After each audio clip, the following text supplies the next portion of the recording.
as we get up with you. Starting right now. Let's go. It is great to be back and better than ever. And look at the squad we put together. I got football conversation here. I got NBA conversation over here. Oh, yeah. But we begin by ripping up your brackets one by one because the madness was yesterday. My uncle Seth Greenberg, no relation, is ready to roll off the upset of the night. 9-seed Iowa. The 1-seed Florida, second round, the defending champs, 10 seconds to play. Florida by 2. How in the world do they give up this wide-open 3 to Alvaro Folgueiras? Couldn't be more open on the corner. Look at him. Look at it. Bennett Sturtz again. Throw it up. Throw it up. He shows it up, and it's good. Iowa, a 1-point lead. Florida, one final chance. Coach, what are we drawing up? 4.5 seconds. Xavier Lee. Pushing. 3 seconds.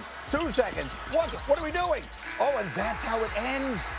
Florida goes down without even getting up a shot. Iowa wins it. Here's Sturtz after the game. The play was drawn up for me to get downhill, and then this dude came up to me. He's like, I'm going to be ready, and I'm going to make it. That's what he did. Did you actually say that? He said that.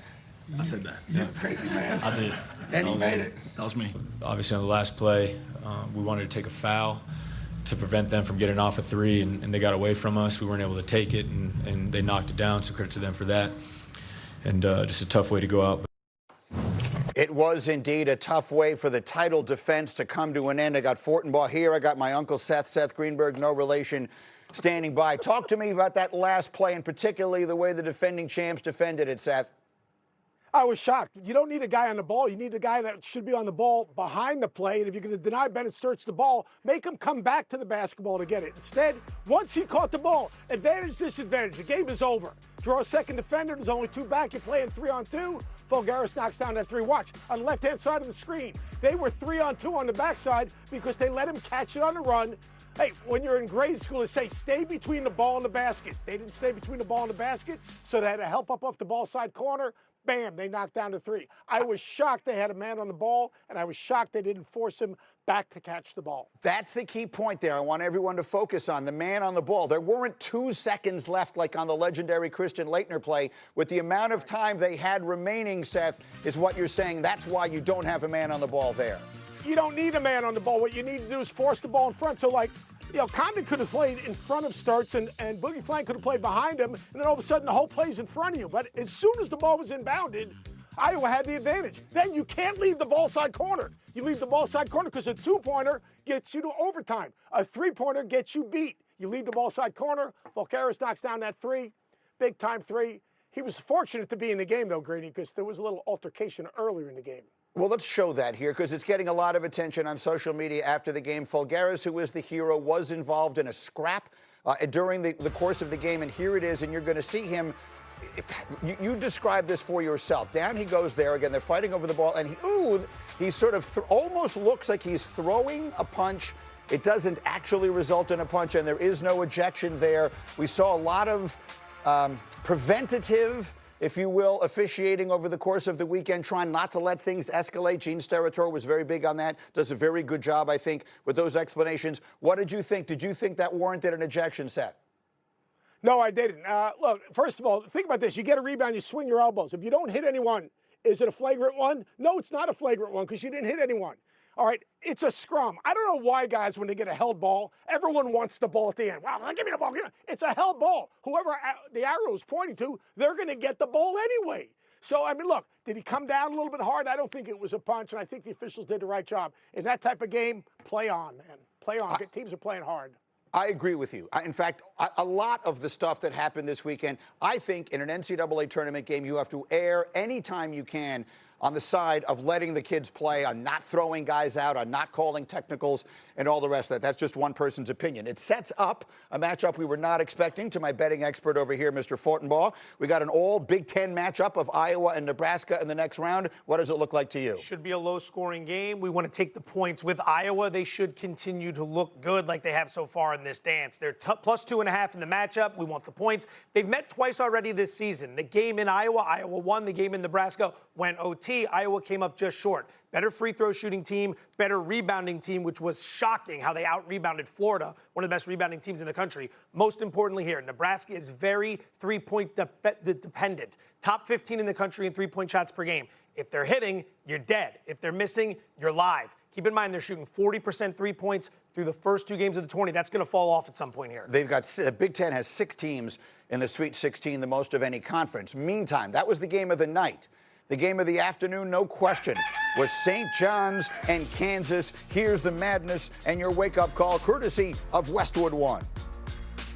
Inbound comes to Darling. 3 seconds, 2 seconds. Darling on the drive to the rim. Layup is good. Layup is good. St. John's wins it. 67-65. The St. John's Red storm into the Sweet 16 for the first time since 1999. Well, I mean, every tournament needs a darling, and this is the one for this year for sure. Darling had not scored in the game prior to that. He was 0 for 4 from the floor before the game-winning layup. He's the first player ever in the NCAA tournament to score his first points in a game on a game-winning buzzer beater. Here's his legendary coach, Rick Pitino, on the shot. Bells comes up to me and says, run power, which is a high back screen pick and roll. So I walk away. I said, okay, power. I walk away and said, wait a second. He hasn't scored a bucket, and he wants to run a play for himself. And I'm thinking as I'm walking, I said, but he's Bells. And not only did he do it, he went with his right hand. Dylan, is this your first buzzer beater, or have you hit something like this before? This is my first one in college. First one. What'd you do in the NBA? Well, I'm saying I played in high school and middle school, Coach. You know, I didn't just start playing ball. He hit very funny in every conceivable way. Uncle Seth, you want to explain why Rick Pitino calls him Bells? Well, he said he is his jewels are as big as church bells when the game is on the line. So his name is Bells, and it sticks. I wanted to see. How about Greedy? Hey, you put that on me, Greedy. You're a professional. You actually threw that. You tried to throw me under the bus. I wanted to see how you would describe it. You went with jewels. I approve of it. Okay, here's the thing. We talked about how bad the Florida defense on the final play was. That was nothing compared to what a total mess the Kansas defense is on this final play. Uncle Seth, take us through it. They had fouls to give to start with, so they should have let a little more time go on. But now he's catching on run, 6 feet away. Force him to catch the ball going away from the basket. And right here, you got to turn the ball handle. And you see the defenders on the right-hand side of the screen. They are locked up. Someone's got to be in a gap. He had a straight line drive right to the front of the rim. You get that guy one-on-one. If you force the catch away from the basket, he never gets that shot up. But once he puts it down, you've got to try to turn the ball handle. Then those 2 defenders on the right-hand side, and I understand everyone was lifted outside the three-point line. The bottom defender needed to be in a gap and help and deter the straight-line drive. So big-time play for Dylan Darling. The funny thing is he didn't make a shot in that game. The 4 shots he took in that game before that, they were all air balls. The guy didn't hit the rim 4 shots in a row, and he has the game winner. That's why he's Bells. That's why they call him Bells. Again, the defense, Kansas, the 2 guys they vacate, and they somehow still manage to leave someone wide open for a corner 3. So if Darling kicks it out, that's a wide open shot. It's a complete defensive breakdown at the end there. And you also had a problem, Uncle Seth, with the cadence of the fouling. For those who didn't watch it, Kansas had 3 fouls to give in the final, whatever it was, 16 seconds when St. John's was first inbounding the ball. And they used them, but you didn't like the way they used them. Yeah, I think that when the ball came in, they immediately fouled on that first foul. Boom, they foul right here. No, you got him going away from the basket. That's good. Let him take 1 or 2 dribbles, give the foul. Use some of the clock. There's another foul. No time off the clock. What you want to do is massage the ball up the floor, massage it up the floor, and then give a foul. If they did that, maybe those 4 seconds or whatever was left wouldn't have been available to them. They had 4 fouls to give.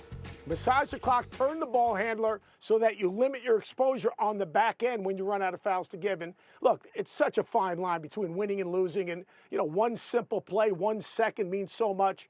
Those guys defensively, they were just trying to basically give a foul without creating a 3-point play, because now if you plant your foot and the foul is given, that guy can throw it up from half court, and it's 3 shots. So they were really very, very careful not to have the guy have his shoulders squared up to the basket where they could just throw one up to the rim. So it's really difficult, but they could have used a little bit more clock in that situation. So many different things that go into it, but one way or another, it sets up one of the glamour matchups you could ever imagine. Patino and St. John's against Duke Friday night in D.C. Fortenbaugh, what does the smart money say? I'd be looking at St. John's plus the 6.5. Early money came in on the under, which correlates nicely with the underdog because it makes those points in your pocket all the more valuable. Few things to keep in mind here. Duke prides itself and is exceptional at going on these long runs that bury the opposition. Guy like Rick Pitino knows how to limit that sort of thing, knows when to call the timeouts, knows how to stop it. Duke's an average free throw shooting team, shockingly, which is very valuable to us as well, because when you're trying to cover a number like that late in the opponent's fouling, if you're not knocking down your free throws, the back door is going to be wide open. And then finally, since the Caleb Foster injury, a lot of problems with turnovers for the Blue Devils. Minus 18 in turnover differential over the 5 games without Foster. That's going to be big against a Johnny's team that knows how to turn you over. All right, more from Fortenbaugh all day.